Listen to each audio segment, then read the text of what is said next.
Today we're going to be talking about Diagnostic Manager. We're actually going to talk about adding a new farm into Diagnostic Manager.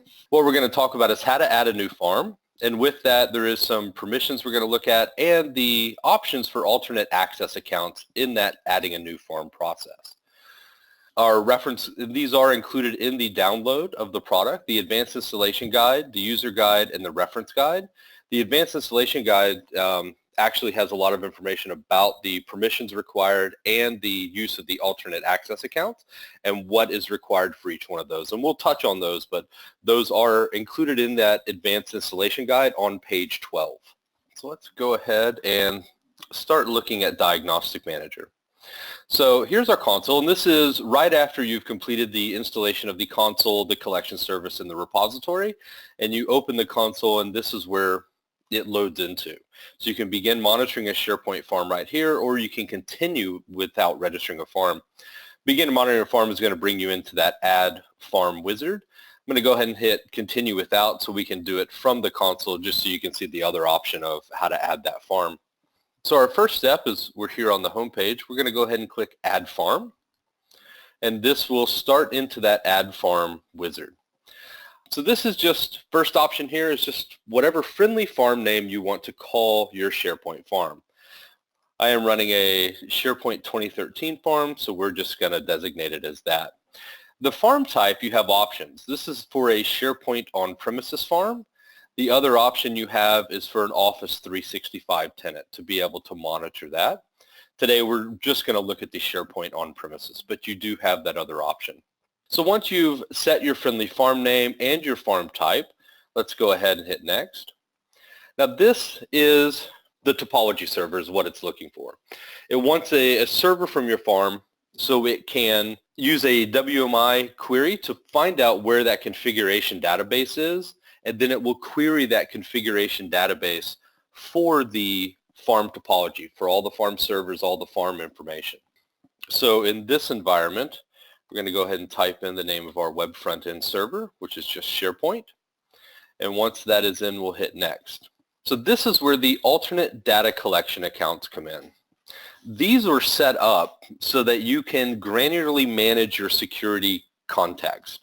So if you want to use specific accounts for gathering the different pieces of information, by default, and I'll show you here, the Diagnostic Manager collection service will try to use the account it's running as to collect and query that farm, to crawl through the farm and pull back all of the metrics, all of the data.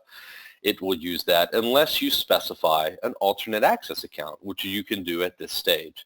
So you have three options here, and that's for gathering server performance using WMI, querying SharePoint databases for farm topology and SQL Server information, as well as test page performance and availability.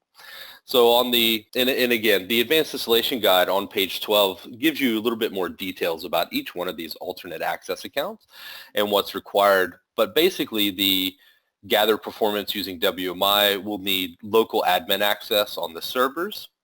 The query SharePoint databases for farm topology and SQL Server information will look for a sysadmin on the SQL servers in SQL instance. And the test page performance and availability will need read access, browser access, as well as access to the web applications themselves.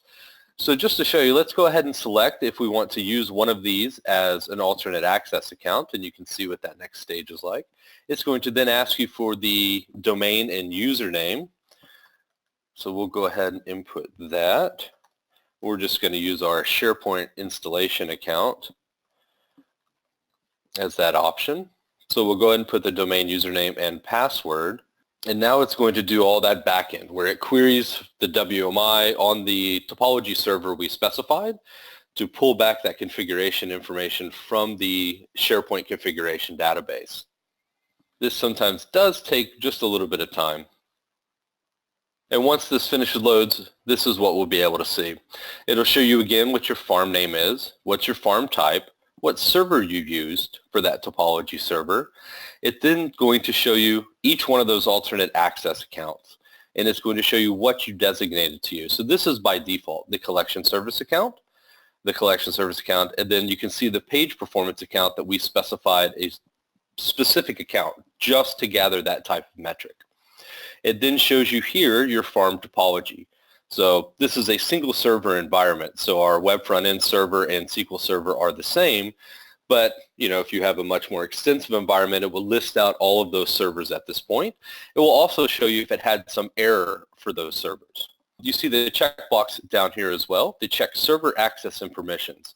You can run this independently from the console once the farm is added, but it's never a bad idea to go ahead and run it now. This will hopefully head off any problems you're going to see with a permissions or a server access error right here at the beginning. So you can go ahead and address that and resolve that problem from the get-go. So we're going to go ahead and leave that checked, and we'll hit finish and let this farm get added. And congratulations, you've successfully registered a farm. It's going to take a few minutes, but it will pull back and start collecting those metrics. And you'll see it's adding the farm here in the console. It starts populating the servers, the SQL servers, the content summary, and the monitored pages sections. The server normally shows up right away. It sometimes takes a moment for the SQL Server to finish and actually populate into the tree view. But once this is in, it will start collecting those metrics. You can see how it pulls back the web applications from SharePoint as well, right off of the bat, and it will start these collections as well. Monitored pages, of course, you have to add manually, but we'll get into some of these things in a later quick takes. Does anyone have any questions? What server is used to discover the farm? You want to really use a web front-end server is what Diagnostic Manager is looking for. So it can complete that WMI query to find the configuration database and pull back that information. You do not want to use a SQL Server. A web front-end server is really what it's looking for. Should permissions be set before adding the farm? Yes. It's always a good idea, and you can always look back and pre-plan a little bit as to if you're going to use a single service account or multiple service accounts for the alternate access like we showed, and set those permissions ahead of time.